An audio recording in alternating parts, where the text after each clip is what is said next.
Olá, amigos do Centro Espírita Irmão Sheila. Muito bem-vindos a mais um momento de estudo. Nós vamos, nesses instantes, pedindo aos amigos espirituais, aos nossos mentores, para que possam nos envolver em paz, em equilíbrio, em sustentação, para que as nossas reflexões sobre o Evangelho de Jesus sejam elas as mais apropriadas para todos nós.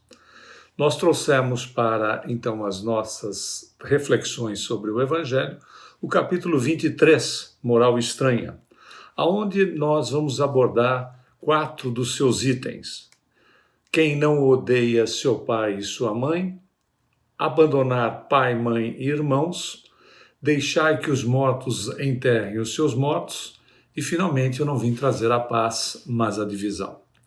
Obviamente que quando nós fazemos essa análise sobre o Evangelho do Cristo, nós podemos supor que, nesses casos, a ideia principal do pensamento de Jesus ou não foi bem traduzida no seu sentido original, até porque possa ter sofrido alguma alteração ao passar pela tradução de uma língua para outra. Isto não é incomum. Se nós pegarmos uma frase muito conhecida em Hamlet, de Shakespeare, a famosa "to be or not to be, that's the question", ser ou não ser, eis a questão. Se nós pegarmos essa mesma frase e fizermos a tradução literal em relação para outras línguas, sendo ela originária do inglês, se nós transferirmos ou fizermos a tradução para o francês, depois para o alemão, após para o italiano e, finalmente, voltarmos para a língua original inglesa, a frase ficará desta maneira: Is it or isn't? That's it. Em português, ou seja, é ou não é? É isso. Muito diferente de ser ou não ser, eis a questão. Então, nós podemos verificar que problemas em relação às traduções, às palavras e seus significados são extremamente importantes para o nosso entendimento sobre os ensinos de Jesus. Inicialmente, nós sabemos que Jesus não escreveu nada. Ele falava em aramaico, já uma língua morta, e os evangelhos foram escritos em grego. Foram escritos após a sua desencarnação, então não ocorreram esses registros durante a sua passagem pelo planeta, sendo que o mais antigo é atribuído a Marcos em 70 anos da nossa era, ou seja, 70 anos depois de Cristo, depois da sua passagem pelo planeta. Outro detalhe importante, escrita manual. O Novo Testamento possui 27 livros, 16 ou 17 autores ao longo de 70 anos. Vejamos, a escrita à mão, as dificuldades por vezes de leitura, da caligrafia do indivíduo, diferenças de grafias existentes, a interpretação, inclusive, por isso que é muito comum ouvirmos a seguinte colocação: quem conta um conto, aumenta um ponto. O porquê é um fato na vida de todos nós. Dependendo daquilo que nos toca interiormente, das nossas experiências, das nossas conquistas, aquilo que, obviamente, toque uma pessoa não necessariamente tenha a mesma profundidade, o mesmo interesse no nosso caso. O contrário também é verdadeiro. Então, vejamos como esses aspectos vão influenciar nas traduções, nas cópias, na interpretação dos ensinamentos de Jesus, daquilo que foi inicialmente colocado de forma oral para depois ser registrado em definitivo. Em definitivo, óbvio, considerando todos esses aspectos que nós já tratamos, das traduções e tudo mais. Outro detalhe, as traduções, como dissemos, foram para o latim e depois para as línguas modernas. Mais oportunidades prováveis de equívocos e de outros tantos detalhes que podem ter embaraçado a ideia, aquilo exatamente que Jesus transmitiu. As palavras com várias significações e limitações da própria língua. O aramaico era extremamente limitado. Já uma língua morta, onde, tirando uma vogal de uma de uma palavra alteraria o sentido da frase. Nós temos uma pálida ideia sobre o assunto que estamos tratando. O português, por exemplo, por ser uma língua riquíssima, como nós sabemos, né, ele possui na sua língua várias significações para a mesma palavra. Exemplo, manga de camisa, né? E manga, fruta, entre tantas outras que nós conhecemos. Então vejamos alguns outros aspectos que podem ter contribuído para os equívocos nos ensinamentos de Jesus, as interpretações inadequadas e prováveis acréscimos posteriores, tentando corrigir, acertar alguma coisa diante daquilo que era interpretado. Bom, vamos buscar primeiro o item inicial de odiar os pais, como se Jesus houvesse feito esta colocação diretamente em relação aos nossos progenitores. Porque ele diz, se alguém vem a mim e não odeia seu pai e a sua mãe, caberia a Jesus um ensinamento dessa natureza, uma colocação desta forma, um espírito crístico que valorizou a família, demonstrando desde da sua missão inicial, né, que se iniciava no planeta, a relação de trabalhar, aprender a profissão com o pai de carpinteiro, trabalhar com o pai para o sustento, para auxílio de sustento da família, e até mesmo, quando crucificado, colocar a sua mãe, que já enviuvara, numa condição de segurança com João, o seu apóstolo, quando ele designa a João para cuidar de Maria até o desencarne desta. Não faz sentido esta relação de família, ampliada inclusive por Jesus. Lembremos daquele ensinamento: quem é minha mãe, quem são meus irmãos, senão todos aqueles que fazem a vontade de Deus. Significando que a família de Jesus se estende para a humanidade como um todo, não a humanidade apenas deste planeta, mas para toda a criação de Deus. Então, esta relação deste ensinamento, né, de odiar, desprezar pai e mãe, não pode fazer sentido, até porque a palavra odiar significa amar menos. E nós temos um bom exemplo para o nosso amigo, a nossa amiga que nos acompanha para os seus estudos, encontrado na Gênesis, no capítulo 24, versículos ou parágrafos 30 e 31, que vai falar a respeito de Jacó. E Jacó amou também mais a Raquel que a Lia, e Jeová, vendo que Lia era odiada, então significava amar menos.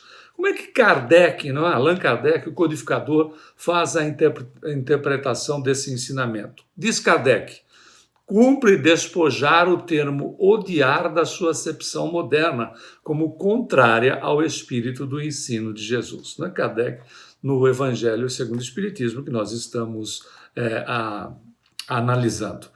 Outro aspecto, abandonar pai, mãe e filhos, né, em relação às questões de Jesus. Óbvio que Jesus não poderia, como já dissemos há pouco, menosprezar as relações construídas através não da condição consanguínea, da condição parental, mas sim da condição do relacionamento pelo sentimento, pelo amor, que por vezes, né, se nós analisarmos, né, nós estendemos para amigos, nós não necessariamente na área parental, né? Nós estendemos para amigos, para as pessoas que nos querem bem e as quais nós também queremos bem, que nós trocamos confidências. Então, exatamente, não poderia ser, né, a questão da rejeição da família por Jesus. Não é rejeitar a família, porque seria a negação da doutrina de Jesus. É fazer os interesses da vida futura prevalecerem sobre os interesses humanos, o que está de acordo com a sua doutrina, sem menosprezar quem quer que seja, né?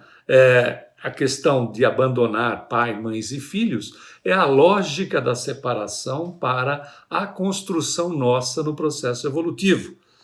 Alguns exemplos: no interesse da pátria, aqueles que marcham em defesa de seu país, né, utilizado como um dos pontos analisados por Allan Kardec. No interesse da família, a filha ou o filho que deixa os pais para constituir nova família. Não existe aí, neste caso, um processo de desligamento dos pais, e sim a constituição de uma nova família. Não é abandoná-los em absoluto. A relação continua, o carinho, o amor, etc., continua, mas é uma constituição de uma nova família. São desses aspectos. E no interesse da vida futura, o ensinamento de Jesus, o exemplo dos apóstolos, não é, que, obviamente, investiram tudo junto com as suas famílias, porque os apóstolos levavam as famílias juntos. Eles não iam menosprezar, deixar as famílias em situação de penúria, de dificuldade, né? Eles seguiam Jesus, mas a estrutura familiar estava completa e junto com eles. Então veja que não é o aspecto de seguir Jesus e abandonar, menosprezar pessoas, situações e conquistas realizadas. É o saber dar foco naquilo que nós queremos. Porque Deus é o nosso objetivo, até porque está íncito em nós o seu reino. E, obviamente, tudo ou mais sofre alteração, muda. O importante é que nós saibamos administrar tudo aquilo que está à nossa frente no presente momento e, obviamente, mantermos o foco em Deus, mantermos o foco na espiritualização nossa, de cada um de nós, não abandonando ninguém, o que não faz sentido no que diz respeito que essas pessoas estão para nós, nos auxiliando na nossa evolução, como nós também, nesta relação com elas, até porque a reencarnação tem muito como sinônimo de exercitar relacionamento, aprimorar-se no relacionamento.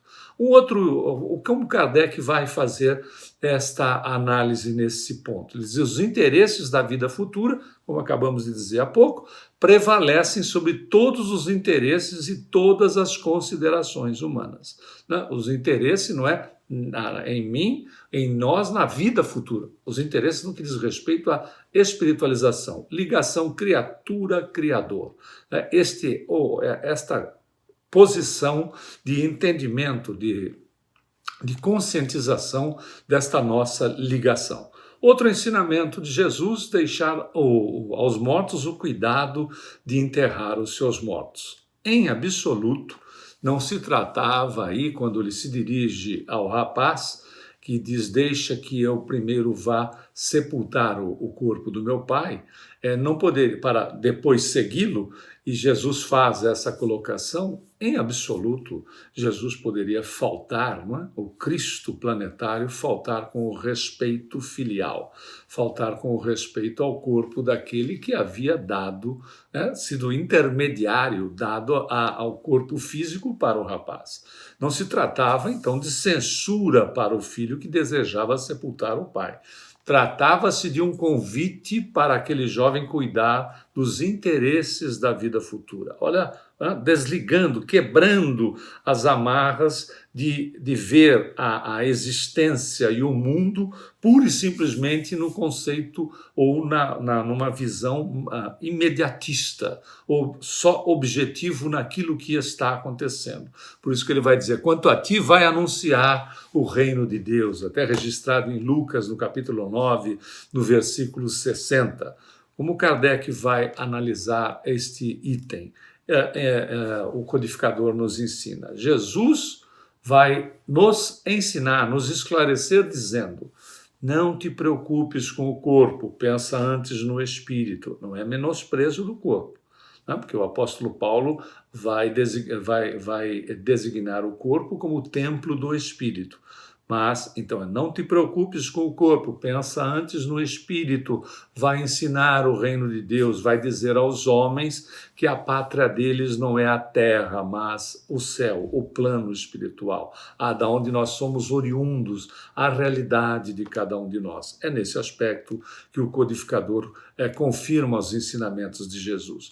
E aquele item final, já por nós colocado no início: não vim trazer a paz, mas a divisão.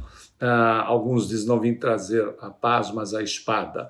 Né? O que Jesus vai dizer com isso? Não vai significar também ele criar desordem e confusão que seriam semeadas por ele. Jesus veio criar confusão, em absoluto. Significa que a sua doutrina de amor provocaria conflitos e distensões. Isso é uma realidade, por vezes até mesmo dentro da própria família.